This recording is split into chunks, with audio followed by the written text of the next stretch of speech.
Okay, so now let's take a look at port scanning.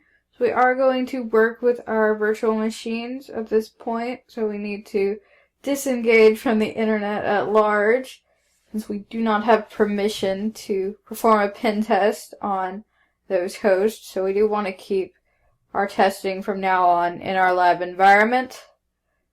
So our first question is, from a network perspective, what software can we potentially exploit? I don't know necessarily if there's any exploits just because a service is running on the network. It could certainly be free of known vulnerabilities, but on the other hand, it may have known vulnerabilities that we can exploit. On the other hand, there may be software running on a target system that's not listening on a port, it's not available on the network, and it is vulnerable, but without having access to it over the network, we're not going to be able to directly exploit it. We'll look at client-side attacks later in the course, where that will allow us to potentially exploit local software. But for now, we'll stick with what's listening on the network. So we need to know what ports are open and what's listening there. So there are 65,535 TCP ports, and likewise the same amount of UDP ports. You'll be unlikely to find that all ports are open on a single system. You'll probably just see a handful or two, depending on what the function of that host is. You may find, particularly when you're looking at internet-facing systems, they may just have, 2 or 3, even just one, maybe 80 or 443 or both for web servers, 53 for DNS, 25, and then whatever ports they have for like POP3 or IMAP or both. If it's a mail server, you may find more or less, maybe some VPN ports, FTP, SSH, who knows. It really just depends. But internally, you'll probably see a bit more. And you'll see some domain ports, certainly, if you have a Windows domain. So it really just depends. The sky is the limit when we're just looking at it and saying, well, what's there before we take a look? It could be anything. Any potential networked vulnerability might be there. So basically what we're doing is starting with a really large picture and making it smaller until we whittle it down to the exact set of vulnerabilities that we're able to find and exploit in the environment. So for these next few sections, I'm going to focus on our Windows XP and our Ubuntu 8.10 hosts. There are other hosts in the course, certainly, but those are the two primary hosts. There's also Windows 7. It does have some vulnerabilities, but other than the website, nothing is a network-based vulnerability, so we'll just focus on those two. So we have Ubuntu and we have Windows XP. So all we need to know at this point are the IP addresses of those two systems. Yours, of course, will probably be different than mine. So mine are 192.168.1.76 and 1.80. So just keep in mind that yours may be different. I also want to make sure that Zerbit software is running. It may fall down at some point, so we need to be able to turn it back on. And again, I'm putting it on a non-standard port 3232. And we can just say yes to directory listening. All the other software on the Windows XP machine, and as well on the Ubuntu machine, is going to start up automatically. This is just a special service, as we'll see. Alright, so we can certainly just ask what ports are open manually. That's perfectly acceptable. We could do like a netcat. I could tell it I want to ask if port, say, 80 is open. Well, it doesn't tell us anything, but we think, well, it's probably a web server on 80, so what if we ask it?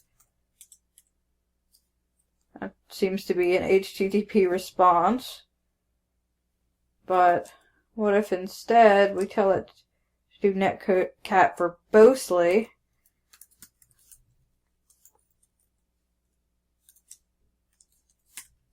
That way it just automatically tells us that the port's open. We don't have to come up with something that's protocol dependent to get it to talk to us. But if we instead ask for port 81, it says the connection is refused. So port 80 is open on the Windows XP machine and port 81 is closed. So again, we could certainly go through that manually. We could even write a script to do it for us. We made a simple script in our scripting section of the class. We could expand that script a little bit and have it run through all the available ports, or we could, again, use a piece of software that's been specifically designed to do this.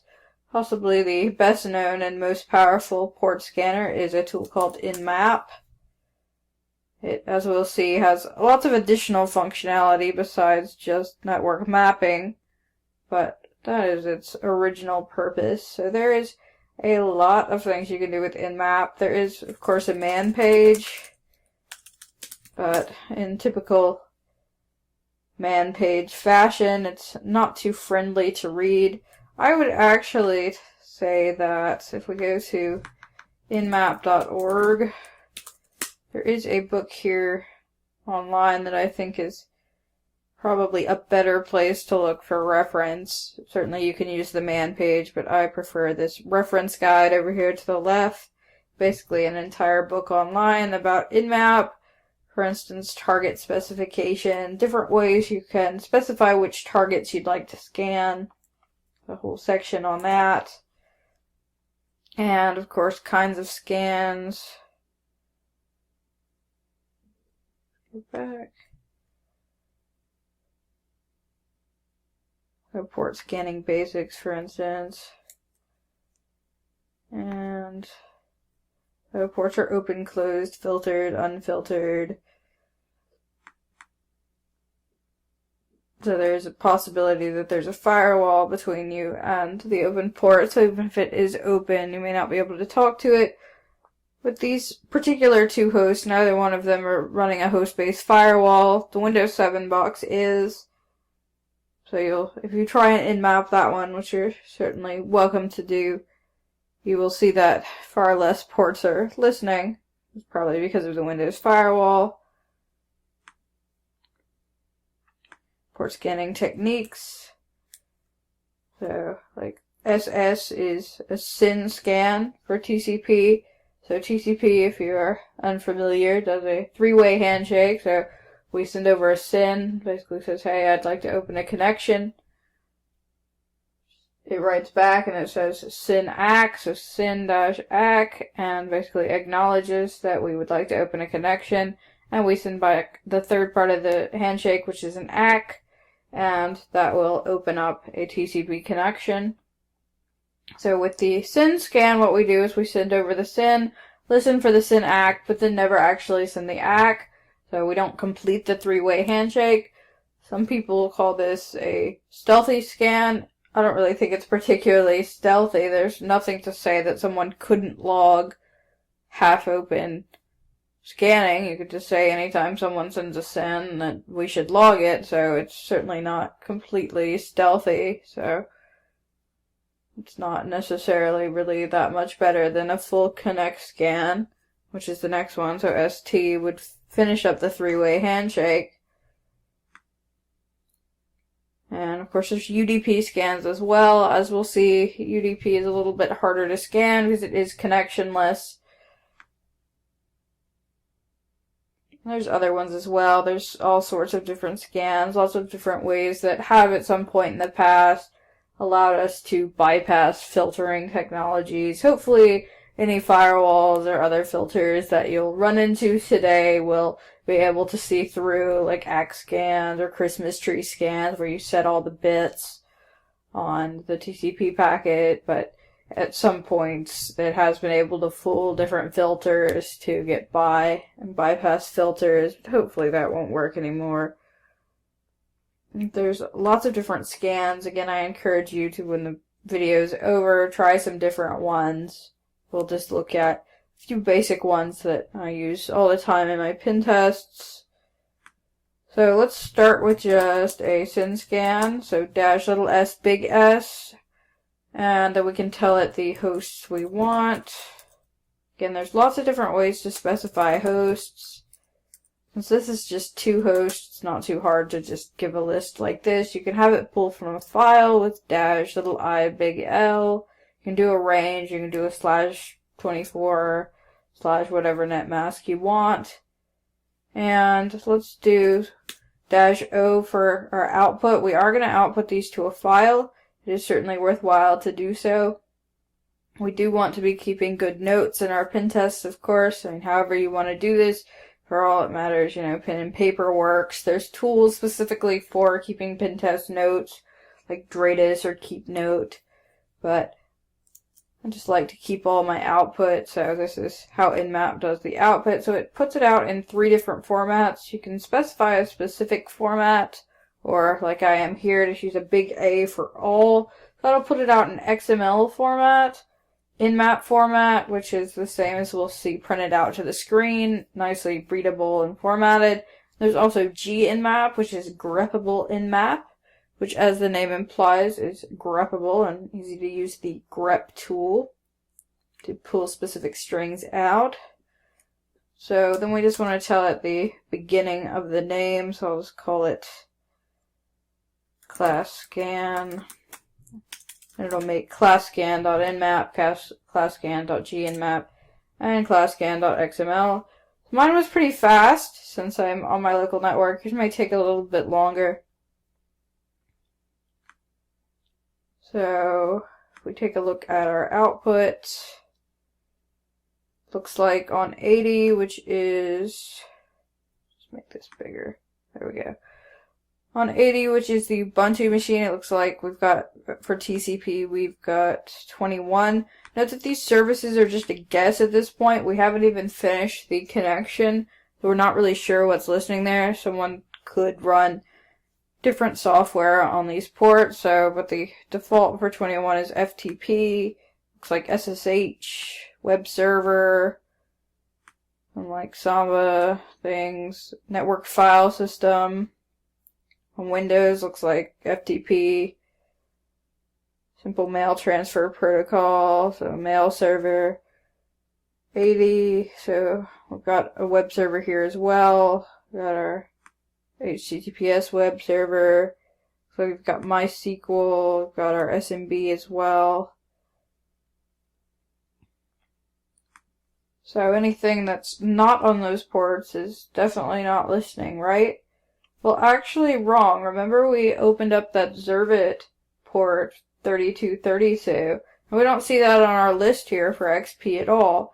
So as it turns out, Nmap by default only scans the 1000 most interesting, and I'm doing air quotes so you can't see me, interesting in air quotes ports. So I believe they did a Google Summer of Code project and basically had a bunch of students scan the entire internet and did some calculations on it to decide what were the most interesting ports. So you may find that, particularly if you're using a non-standard port, you may find that things are missed. In this case, we know that Zerbit port is there, and it certainly did not respond here. So we can specify specific ports. So let me just clear this so it goes up higher. We can do Nmap, and I can do -SS and 192.168.1.76, and I'll set the port. We can do a range of ports, so we could do all of them like that.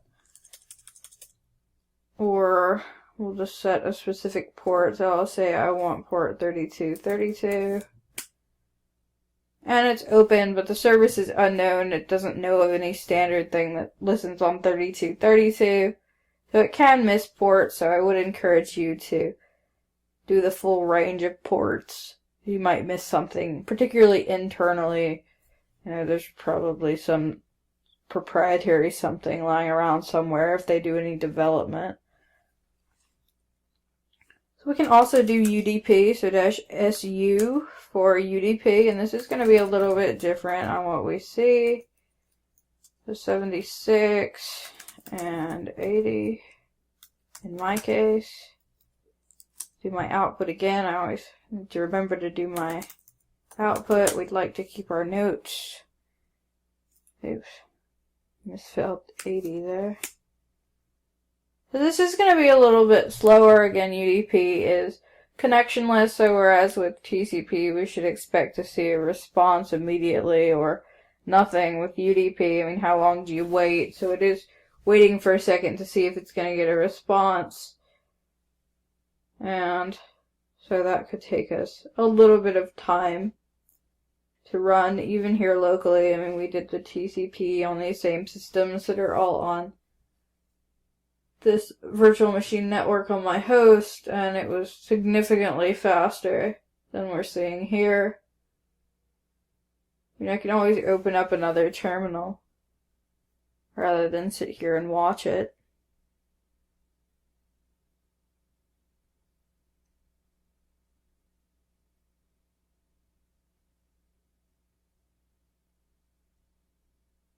And we can also, if you do it, the up arrow, it'll tell you where its timing is at. The time remaining can be completely dead wrong, though, because I guess based on what I've seen, I feel like it basically takes how long it's been running and then how much more it has to do and calculates it that way. But if it does more than one task, it'll take a lot longer to do later tasks, so it can be completely wrong. So, for instance, I think it's been more than 52 seconds since I did that.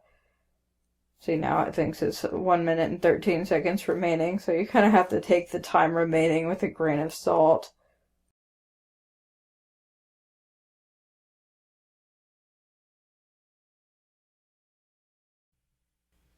Alright, so we see with the UDP we actually get some different results. We see either open/filtered, opened, or of course the rest of the ports that don't show up are closed. A little bit different than what we saw with TCP here with the UDP. Open obviously is open, closed is closed, but what is this open/filtered? Why can't it tell? Well, there's no requirement with UDP that there's any call back to you. With TCP, you've got the three-way handshake, so you're always going to get a response if it's open. But with our UDP, since it's connectionless, it's possible you'll get a response from whatever is listening on that port. It may call back to you and say, hey, you sent me the wrong stuff, or, whatever. It's up to whoever wrote it. Or it may just say nothing. It may just act upon your input. It's really up to the developer. So if it receives no response, it's not sure whether it's open or filtered. So if we send it information it doesn't understand and it just ignores us, then we could get open or filtered. Because it would also receive no response if there was a firewall in place that just filtered it out. So it looks like we do have some open and some open/filtered ports on both of them. So it is going to be a little bit harder to deal with the UDP. I've always kind of joked that if you wanted to hide things that were vulnerable in plain sight, you should put them on UDP, because it's a bit more difficult to determine what's there than with TCP. You can do nmap SU and -SV together to do some version scanning for UDP, but it's even slower than UDP, and you might have noticed I kind of cut the video to make it a little bit slower, so if yours took or a little bit faster, rather. So if yours took a little bit longer than mine, no worries, that's normal. So speaking of version scanning, we haven't actually done that yet. That's another nmap scan we can do. And that's going to be nmap-sv and our IP addresses, which of course yours may be different and likely are. And I'll again do my output class version. And this is, again, TCP. We can do an SU-SV and do some version scanning against UDP. Let's see what we can get out here. This, as the name implies, is going to do a little bit more than just telling whether the port is open. It's going to give a best guess of what it thinks is actually listening there. So whereas before when we did the -SS, when we saw the version, I mentioned that it was really just based on what the port was supposed to be doing. Like 21 is supposed to be FTP, 25 is supposed to be SMTP, things like that. And then like MySQL 3306, but when we do the version scanning, it pulls banners and otherwise does some magic to try and make a best guess of what's actually listening there. So it gives us some pretty good version numbers here. Like we have FileZilla, FTP version, SLMail version, Apache. MySQL is unauthorized. You may or may not know what that means. We'll find out. This one even kind of gives us the operating system to some extent, not the version to down to the service pack, but it does give us its Microsoft Windows XP, VSFTP 2.3.4, OpenSSH 5.1. This one is Ubuntu Linux, Apache again, Samba, network file system. So a good subset of open ports here. It looks like we've got some potential on both of these hosts.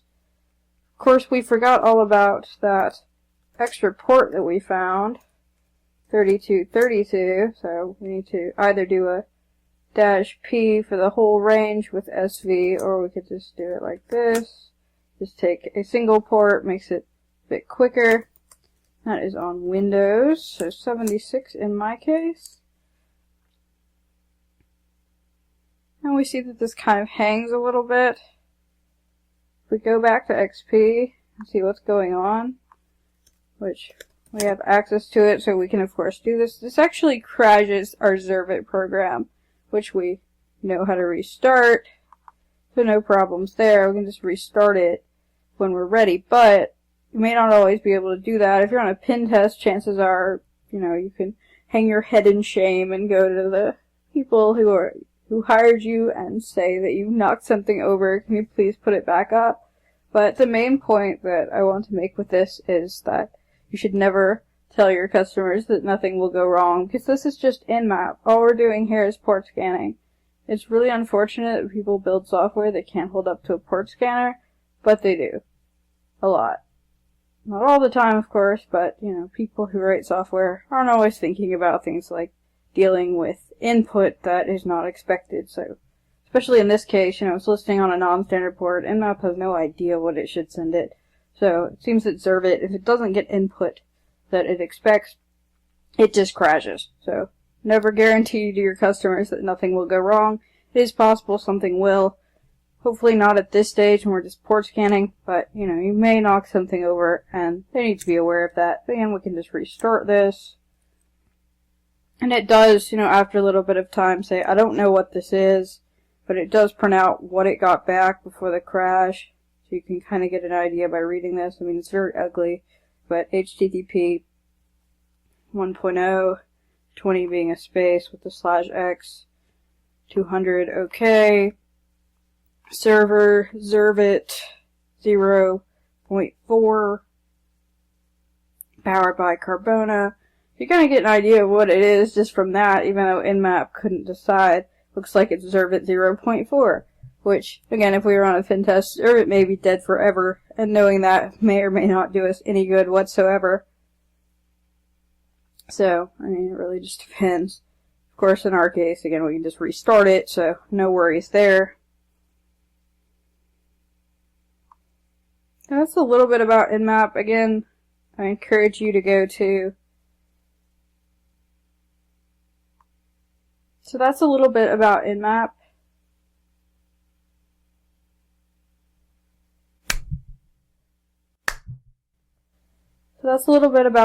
Again, I encourage you to take a look at the website for it. They do have a whole manual with all sorts of different things you can do here. Lots of different scans. So I encourage you to spend some more time with it. It is kind of the backbone of port scanning, the main tool set. But what's also interesting is just based on what we've got with Nmap so far, we can start to get an idea of what we might want to do for our exploitation. Certainly we won't know just from these versions whether or not specific vulnerabilities really exist. We'll need to do some vulnerability analysis, but we can at least start to make a list of vulnerabilities we might want to take a look at later. So, I'm just going to open up another terminal here, and let's call it potential vulns. And I'll make it a little bit bigger. And so let's look at our versions. So let's get rid of that. So we've got, say here, VSFTPD 2.3.4. If I put that into Google, VSFTPD 2.3.4. Well, the first thing that comes up is VSFTPD 2.3.4 backdoor command execution. And then right under that, there's a good blog post that actually explains what happened. Basically, the very secure FTP repository was broken into, and the source code was replaced with the original source code with some additional functionality. Specifically, if you put a smiley face in the username, it will spawn a backdoor as root on port 6200. And this was only true for a few days, so they didn't change the version number between it. So just because you have 2.3.4, you don't know if maybe it was downloaded before or after. So it doesn't necessarily mean that this vulnerability is present, but it may be based on the version number. So it sounds like a good thing that we might want to put on our list. I'll just call it the smiley face backdoor, and that is on Linux. If I had a bigger pen test than this, I would probably want to keep track of where things are, what IP address or host name or whatever you want to use. You know, Excel spreadsheets are nice. Just with this one, Windows and Linux is plenty. So let's do one more, and I'll actually give you a little bit of homework to see if you find any other ones. So let's pull this back up and let's do one more here. How about this one? SLMail 5.5.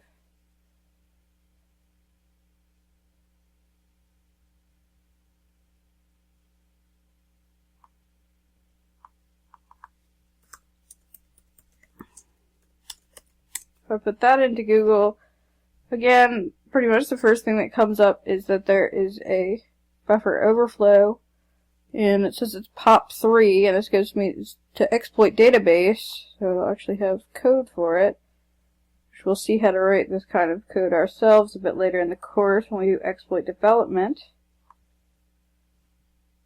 But it says it's on POP3, so it's going to go to the POP3 port.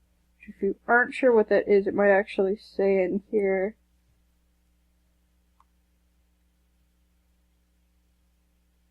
Let's see. So it's connecting to port 110. This is port 110. So if we go back to our InMap, yours might actually be different than mine. I set this up in my classes that are live so that it will have already expired. So SLMail will only run for, I think, 15 days on the free version with like POP3 and IMAP. I don't know if it has IMAP, honestly. It has Finger and some other stuff. But after the 15 days, it expires, and it'll only run SMTP on port 25. So if you're like really on point and have already started working on it and have gotten this far in 15 days after you made your VMs, you'll actually see that POP3 port is listening. But if not, then you'll be like me and it's not listening. So it'll be, in that case, an example of a vulnerability that it might be there, but we can't access it because POP3 isn't listening. So again, if yours does have POP3 still listening, feel free to put that on your list, and maybe not, you'll be able to exploit it. Once we get through the rest of exploitation, you'll certainly be able to figure it out. So I'll let you go through these and see if you can find any other potential vulnerabilities. And then in the next section, we will look at actively finding our vulnerabilities with vulnerability scanners, InMap scripting engine, manual analysis, all sorts of things. So I will see you next time.